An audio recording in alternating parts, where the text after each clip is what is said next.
하나님께서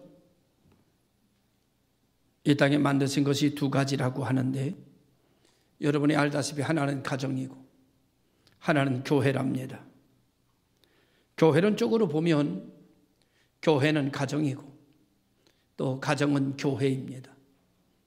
어떤 것의 우선순위가 먼저냐라고 따질 것 없이 타락 이전에 에덴 동산에서는 그것이 가정이고 그것이 교회였습니다.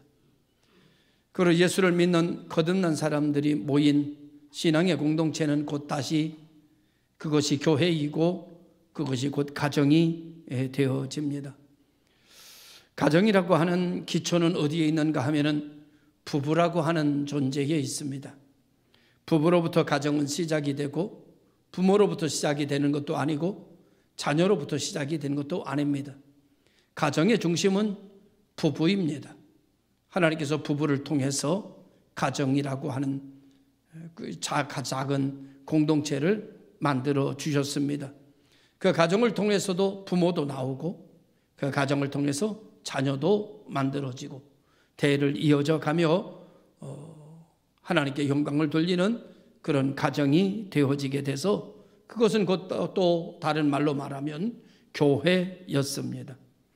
우리는 아주 작은 것에서부터 시작해서 아주 큰 것에 이르기까지 가정에서 되어지는 모든 일은 부부로부터 시작됐다, 이렇게 말할 수 있습니다. 가정이 행복하면 그 가정의 행복은 부부로부터 시작된 겁니다. 만약에 가정이 불행하다면 그 불행도 부부로부터 시작이 된 겁니다. 자녀가 속을 많이 새깁니까? 그거 부부가 잘못 살았습니다. 부부로부터 시작이 된 겁니다.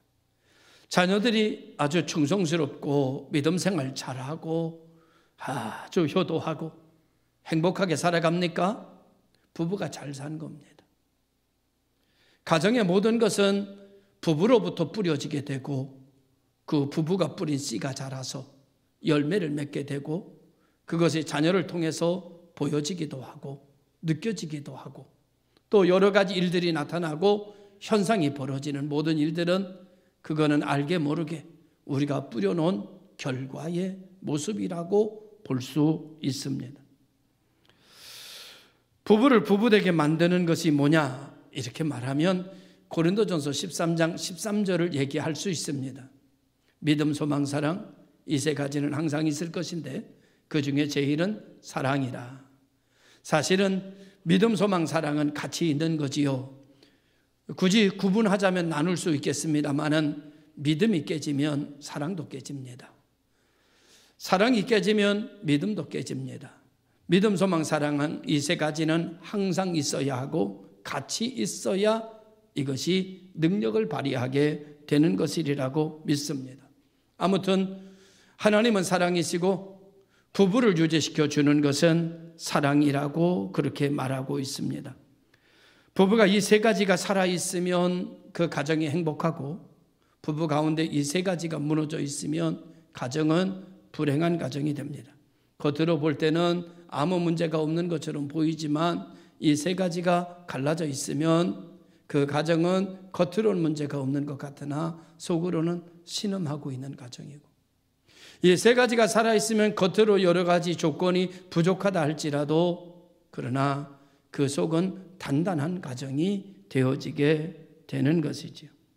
중요한 것은 가정의 일은 모두가 부부로부터 출발하고 부부로부터 시작이 된다는 것입니다. 하여 부부는 가정에서 시작할 수도 있고 또 가정에서 있는 그 어떤 일도 끝낼 수 있다는 것이지요. 혹시 이 가정에 행복한 가정이 있으면 유지하시기 바랍니다. 그러나 불행한 가정이 있으면 불행을 끝낼 수 있는 것도 여러분 자신이라는 사실을 우리는 잊지 말아야 합니다. 그냥 되는 대로 있는 대로 노력하지 아니하고 수고하지 아니하고 그냥 살아간다면 지금 내게 주어진 삶의 역할이 결국은 나를 뒤덮어 버리고 말 것이기 때문입니다. 마태복음 16장 13절 이하에 보면 베드로가 제자들에게 너희는 나를 누구라고 하느냐라고 물었을 때 여러분이 알다시피 베드로가 신앙 고백합니다. 주는 그리스도시요 살아계신 하나님 아들이십니다. 이 말을 주님께서 듣고 기뻐하셔서 이거는 내가 알게 한 것이 아니고 혈육이 알게 한 것이 아니라 하늘에 계신 내 아버지께서 너에게 알게 하셨다라고 말하면서 두 가지 축복을 합니다.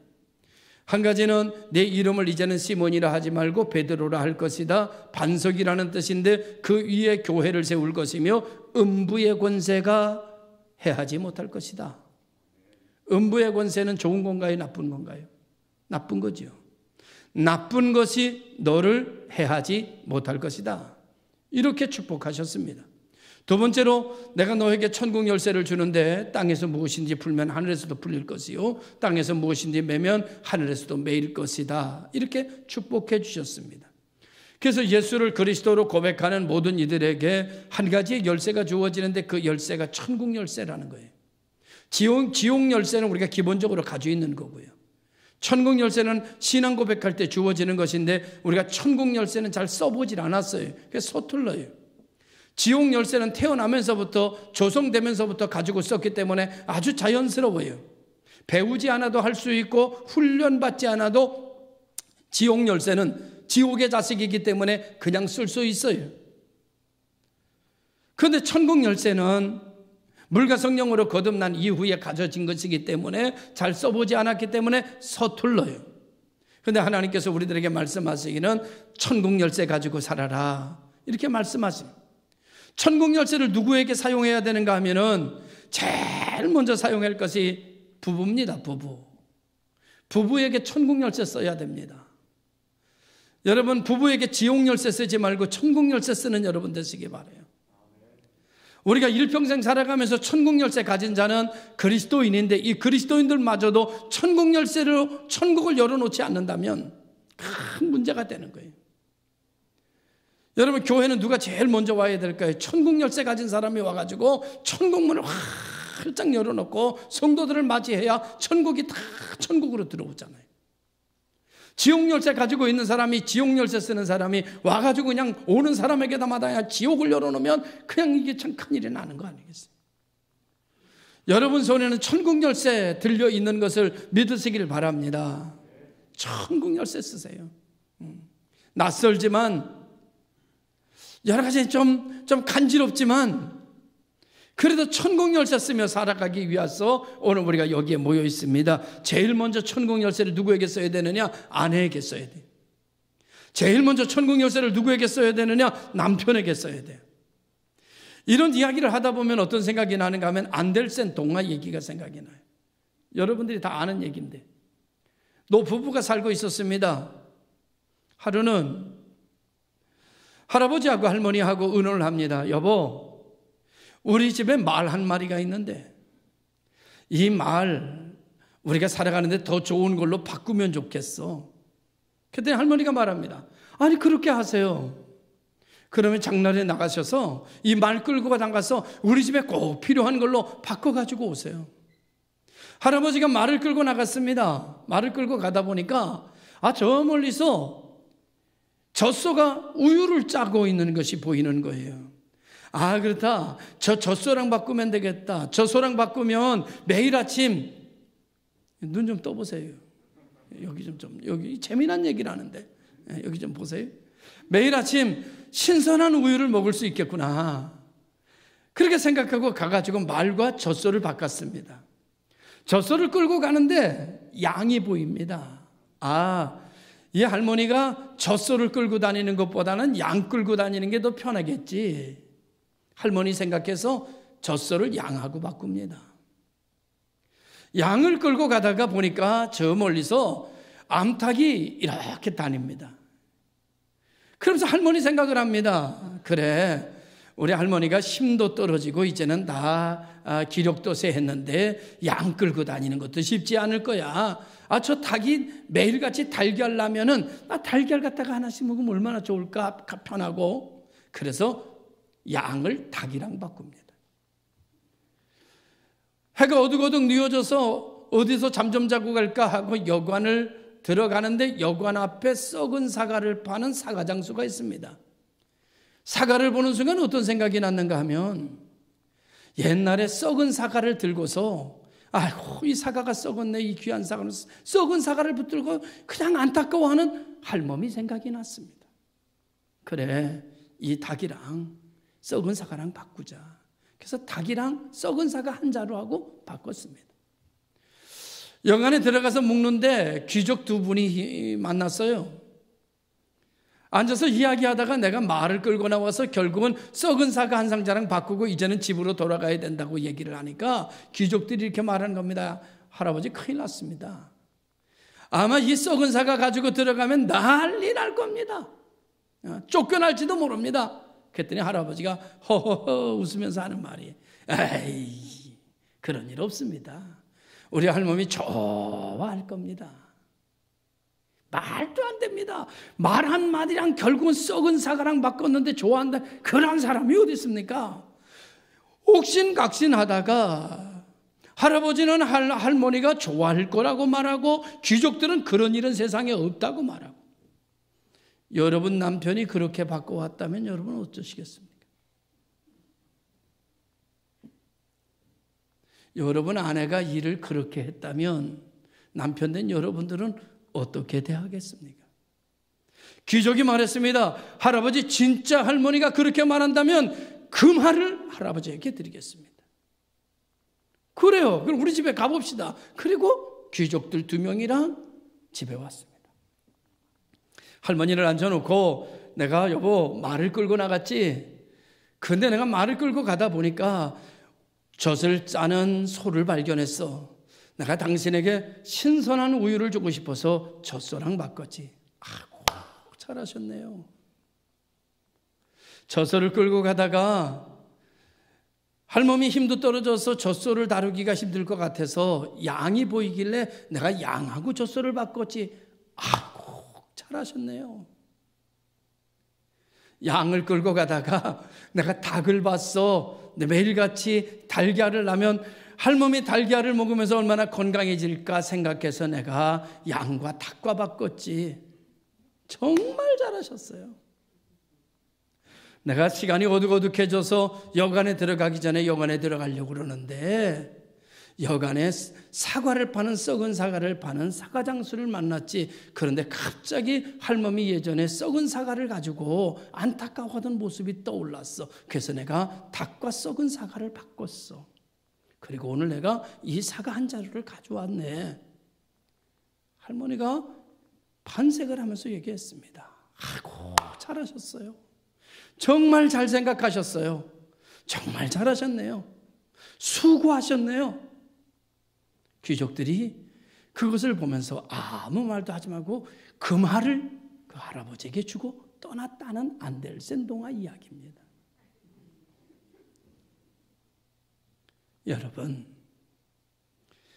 우리가 여보 정말 수고했어.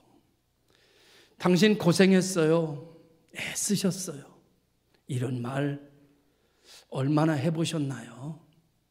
살면서 정말 나를 위해서 세상에서 가장 많이 수고한 사람인데, 나 위해서 가장 많은 시간을 바친 사람인데, 나 위해서 모든 것을 내놓은 사람인데, 우리는 지금까지 그 사람 앞에서 당신 고맙다고, 당신 수고했다고 우리는 얼만큼 박수를 보내셨습니까? 나를 위하여, 나 하나를 위해서 자신의 인생을 다 내게 주었던 아내를 위해서 여보 고마워. 당신 정말 감사해. 정말 당신 때문에 오늘의 내가 있어. 그동안 당신 나 위해서 너무나 애썼어. 고마워. 감사해. 이런 말들 얼만큼 했나요? 우리는 나도 모르는 사이에 해야 할 말은 입 굳게 닫고 하지 말아야 할 말들은 쉼없이 쏟아내며 인생을 살았기에 오늘의 우리 부부는 낯선 부부가 되었습니다. 우리의 부부는 더 가까울 수 있었고 더 친밀할 수 있었고 젊었을 때보다 더 사랑할 수 있었는데 오늘의 우리 부부는 왠지 남 같은 존재가 되고 있는지 모릅니다. 그것은 정말 우리 스스로를 돌아보면 해야 할 말은 하지 않고 하지 말아야 할 말만 하고 살았습니다. 날 위하여 모든 것을 다 준 사람인데, 우리 부부란 모든 것을 다 준 사람인데 우리는 그에게 감사하다고, 고맙다고, 당신 수고했다고, 참 잘 선택했다고 박수 한 번 쳐본 적이 없이 훅 33년이 지냈습니다. 사랑하는 성도 여러분, 이제부터라도 천국 열쇠를 가지고 살지 않고 가지 않아 봤던 길, 칭찬하고 격려하고 고마워하고 감사하는 그 길을 이제 다시 가보기를 원합니다. 다시 한번 마음을 열고 다시 한번 구부러진 내 마음을 바로잡고 사팔처럼 돌아가 버린 내 눈을 바로 뜨고 이제 다시 한번 부부로 믿음, 소망, 사랑 이 세 가지를 회복하며 정말 가장 나를 위하고 정말 나만 위하고 나를 제일 사랑하고 나를 제일 날 위하여 제일 많이 희생한 그 사람 이름이 아내입니다. 그 사람 이름이 남편입니다. 남편과 아내라는 이름으로 살아 내 앞에 있는 그를 이제는 우리 서로 사랑할 수 있기를 주님의 이름으로 축원합니다. 여러분, 행복한 가정은 부부가 서로를 이해하는 것이랍니다. 서로를 존중하는 거래요. 서로 사랑하고 서로 용납하고 서로 용서하는 거랍니다. 왜라고 하면 그의 잘못보다 그가 날 위하여 드린 희생이 더 크기 때문입니다. 그의 실수보다 그의 헌신이 훨씬 더 크기 때문에 우리는 그의 허물과 죄를 용서하고 우리는 사랑으로 덮어가며 용서하고 용납하고 존중하고 사랑하며 살아가야 합니다. 자, 우리 한번 따라해 볼까요? 이해합니다. 여러분, 이해합시다. 우리 아내한테 무슨 남편한테 부부간에 이해합니다. 당신을 이해합니다. 그렇게 할 때는 당신을 이해합니다. 존중하고 사랑하고 용납하고. 여러분, 전도서 9장 9절에 보면 이런 말씀이 있습니다. 내 헛된 평생의 모든 날 곧 하나님이 해 아래 내게 주신 모든 헛된 날에 사랑하는 아내와 함께 즐겁게 살지어다 그랬어요. 여러분, 남편들이요 아내와 즐겁게 사시기 바랍니다. 아내들이요 남편들과 즐겁게 사시기 바랍니다. 이제부터라도 싸우지 말고 화내지 말고 욕하지 말고 때리지 말고 등 돌리지 말고 이제부터라도 즐겁게 삽시다. 아내를 사랑하고 남편을 사랑하고 그리고 서로 존중하고 이해하고 용납하고 살아갈 수 있는 여러분 되시기를 주님의 이름으로 축원합니다. 그러므로 엄밀하게 따지면 하나님께서 오늘 말씀을 통해서 부부의 관계를 교회와 주님과의 관계로 표현하고 있는데 주님께서 교회를 위하여 아낌없이 모든 것을 다 내어주는 것처럼 남편은 아내에게 모든 것을 내어주는 삶이 되라 이렇게 말씀하고 있고요. 그리고 교회가 주님을 섬기고 사랑하는 것처럼 아내들은 남편을 존경하고 남편을 섬겨라 이렇게 말씀하고 있습니다. 이 말을 다른 말로 말하면 주님처럼 교회를 사랑하는 것처럼 아내를 사랑하고, 주님을 섬기는 것처럼, 신을 섬기는 것처럼 남편을 사랑하고 존경하고 섬겨라. 신이 인간을 사랑하는 것처럼 아내를 사랑해라. 신이 인간을 사랑하는 건 조건적 사랑이 아니라 아가페적 사랑이라며요. 아가페 사랑을 하라. 남편들이요, 무조건적인 사랑을 하라. 무조건 주는 사랑을 하라. 대가 없는 사랑을 해라. 이렇게 말씀하고 있는 것을 보게 됩니다. 부부하면 여러분, 재미난 예화가 많이 있는데 한 두 가지 예화를 말씀을 드리고 말씀을 좀 마치려고 하면, 철학자 소크라테스가 제자들과 강론에 열중하고 있느라고 집안 살림에 소홀했습니다. 부인은 항상 쪼들리는데 가난해서 화가 나서 힘든데 남편은 전혀 가사 일을 돌보지도 않고 가정 일에는 관심이 없습니다. 하루는 제자들과 강론을 하고 열심히 방 안에서 가르치고 있는데 소크라테스 아내가 화가 나가지고 방문을 확 열고 소크라테스에게 물을 한 동이 갖다가 확 부어버렸습니다. 이때 소크라테스가 물을 툭툭 털면서 하는 말이, 뇌성병력이 대단하더니 소나기가 쏟아지는군, 이러면서 허허허 웃더래요. 이 예화를 보면서 제가 남자면 이 정도는 돼야 되는데, 제가 또 생각합니다. 목사 정도면 도가 이 정도는 통해야지. 그런데 비교해 보니까 한없이 부족한 거예요. 이 웃는 모습을 보고 옆에 있던 제자들이 어이가 없어서 이렇게 물었다고 합니다. 선생님, 우리가 결혼해야 됩니까? 말아야 됩니까? 이렇게 질문했대요. 여러분이 다 아는 얘기지만 소크라테스가 결혼해야지. 결혼은 반드시 해야 돼. 걱정하지 말고 결혼하게. 그러면서 하는 말이 겁니다. 어진 아내를 만나면 자네들이 행복할 것이고, 나처럼 저런 아내를 만나면 철학자가 될 것이네. 아무튼 결혼은 해야 되네. 이렇게 얘기했대요. 여러분, 한국 예화를 하나 드릴게요. 감동이 없는 것 같으니까.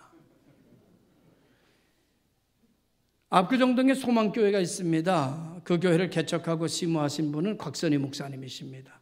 곽선희 목사님이 주례를 해서 결혼을 시켰는데 7년 만에 그 여자가 와서 목사님에게 이혼해야 되겠다고 하소연을 하더랍니다. 그래서 한참 얘기를 들었는데 목사님이 얘기 들어보니까 진짜 그놈이 나쁜 놈이더래요. 그래서 아이고, 이혼해야겠다. 그 정도 나쁘면 못 살지. 당연히 이혼해야지. 그래, 당장 내일 가서 이혼해라. 그러면서 목사님이, 그런데 한 가지 묻겠는데 연애 결혼했지? 네, 연애 결혼했습니다. 연애 결혼할 때도 그 남자가 그렇게 못됐었어? 물었대요. 아니요.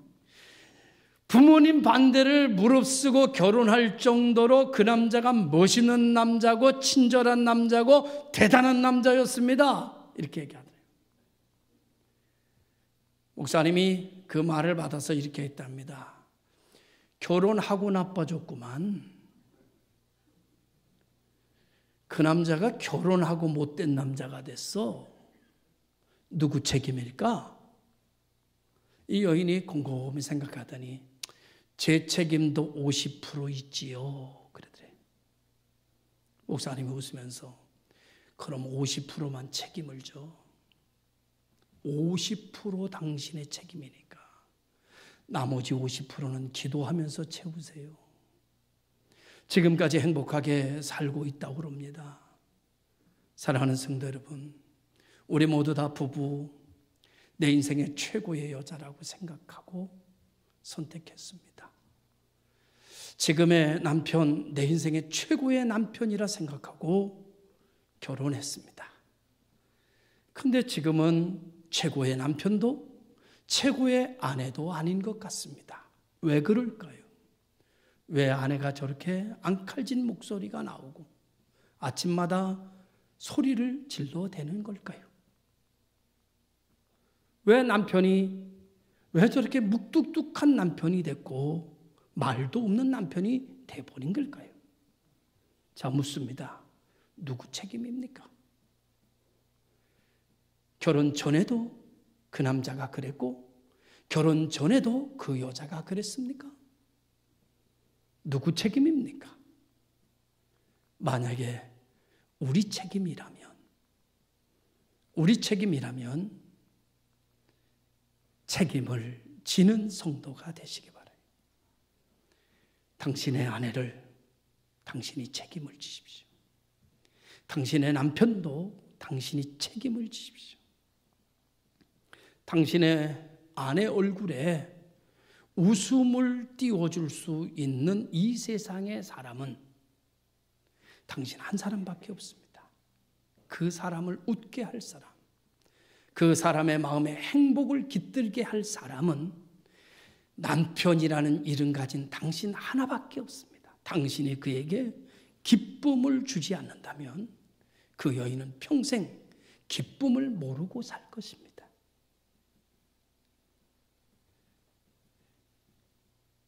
당신 앞에 있는 남편이라는 그 남편에게 얼굴에 기쁨을 주고 그 심령 속에 자존감을 키워주며 용기를 주고 어떠한 환난이 와도 이겨낼 수 있는 힘을 줄 수 있는 사람은 아내라는 당신뿐입니다.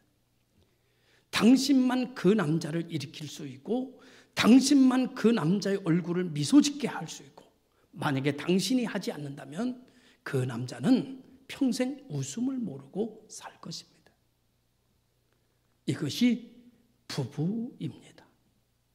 오늘 우리 부부는 힘을 다하여 지금까지 지내온 세월 어찌 되었든 지금까지 삶의 모습이 어떠하든 그 책임의 반은 아니 그 이상은 나에게 있음을 되돌아보며 내가 변하면 아내가 변하고 내가 변해야 남편도 변한다는 사실을 기억할 수 있는 성도들이 되시기를 주의 이름으로 축원합니다.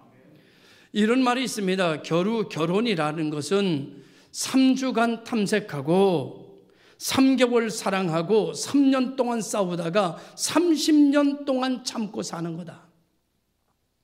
일리 있죠? 결혼이란 뭐라고요? 3주간 탐색하고 3개월 사랑하고 3년 동안 싸우고 30년 참고 사는 거다.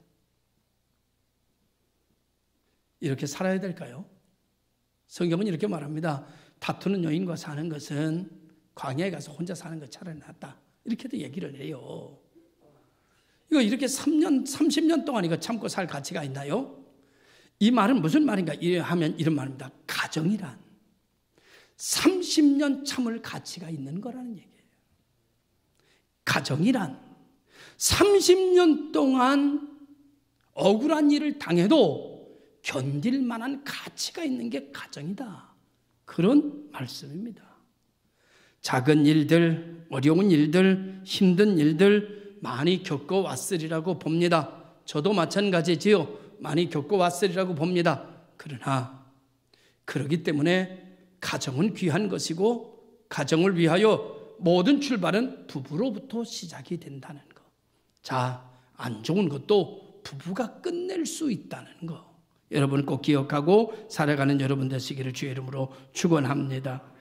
베드로전서 3장 7절에 남편 된 자들아 이와 같이 지식을 따라 너희 아내와 동거하고 저는 더 연약한 그릇이요 또 생명의 은혜를 유업으로 함께 받을 자로 알아 귀히 여기라. 이는 너희 기도가 막히지 아니하게 하려 함이니라. 결론의 말씀입니다. 위대한 행동은 처음부터 거창한 것으로 시작되지는 않습니다. 아주 작은 것으로부터 시작되어 돌 하나가 만리장성이 된 것입니다.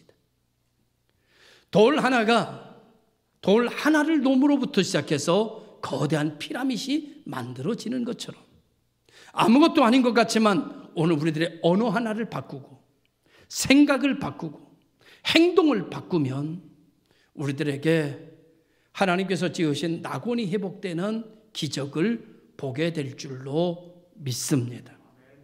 오늘 우리 모든 성도들이 정말 할아버지처럼, 안델센 동화에 나오는 할아버지처럼 정말 당신 수고했어요. 요즘은 월급도 다 그냥 온라인으로 들어가서 언제 들어갔는지도 몰라요. 그래도 월급이 들어오면 옛날 같으면 그 노란 봉지에다가 월급 봉투 타가지고 갖다 주게 나면 그날이라도 고기 반찬 했습니다. 그날이라도 돼지고기 사다가 볶았습니다. 요즘은 어떻습니까? 요즘은 언제 들어갔는지 나왔는지 전혀 모릅니다. 예전에는 남편이 출근할 때면 아내가 달려나와 다녀오세요. 잘 다녀오세요. 조심하세요. 수고하세요. 남편이 들어올 때면 기다렸다가 초인종 소리 들으면 뛰어나와 문 열어주면서 고생했습니다. 잘 다녀오셨습니다. 오셨습니까? 인사했습니다. 하루 종일 집에 있던 남편, 아내에게 들어오는 남편 말했습니다. 오늘 별일 없었지? 괜찮았어? 오늘 힘든 일 없었어? 당신 오늘 하루도 수고 많았네. 그리고 들어가면 아내가 여러분 세숫대에다가 물 담가다가 발도 씻겨주고 여러분 손도 씻겨주고 여러분 그랬습니다. 그러면 그 안에 고맙고 감사해서 꼬깃꼬깃 숨겨놨던 용돈 꺼내서 여러분 봉투에 당신 사랑합니다. 그리고 건네주곤 했습니다. 가는 정 오는 정이 있었고 오는 정 가는 정이 있습니다. 오늘 여러분 우리 부부 다시 한번 옛정 회복해서 가는 정 오는 정 누가 더 하느냐 덜 하느냐 따질 것도 계산할 것도 없이 내가 먼저 잘 하셨습니다. 수고했습니다. 라고 말하며 사는 별것 아닌 것 같지만 이것이 기적을 만들 것입니다. 오늘 우리 부부들에게 고하고 또 자녀들에게 고합니다. 부부, 유일하게 이 세상에서 날 위하여 부모 이후 가장 희생한 사람, 모든 것을 다 날 위해 준 사람, 그게 부부예요. 조금 실수했다고, 조금 넘어졌다고 그걸 크게 보는 사람들이 있어요. 그거는 작은 거예요. 큰 거는 그가 아직도 나와 함께 날 위하여 일하고 있다는 겁니다.